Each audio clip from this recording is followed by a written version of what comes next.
સુરતના કતારગામ વિસ્તારમાં 1.5 મહિના પહેલાના સાયબર છેતરપિંડીના મામલે સુરત સાયબર ક્રાઇમ સેલ પોલીસે વધુ એક આરોપી પરેશ મોદીની ડીસામાંથી ધરપકડ કરી છે।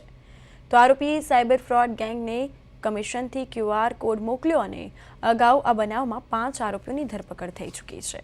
આ ઉપરાંત આરોપીઓના 18 બેંક ખાતામાંથી કુલ 16.56 કરોડના વ્યવહાર મળી આવ્યા અને આ ગેંગ વિરુદ્ધ દેશભરમાંથી કુલ 179 ઓનલાઈન ફરિયાદો નોંધાઈ છે। 36.65 કરોડનું ફ્રોડ પણ થયું હોવાનું સાયબર પોલીસને જાણવા મળ્યું છે।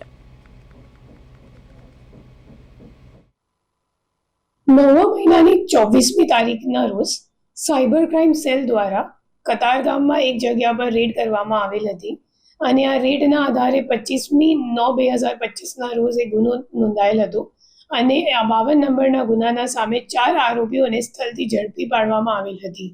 આ 4 આરોપીઓ પાસેથી અમે લોકોને કુલ 174 બેંક એકાઉન્ટ મળી આવેલ હતા અને તમામ એકાઉન્ટની ડિટેલ્સ જોતા તપાસ દરમિયાન એ સામે આવેલ છે કે 800 કરોડથી વધારેનું ટ્રાન્ઝેક્શન્સ આ તમામ બેંક એકાઉન્ટમાં થયેલ છે।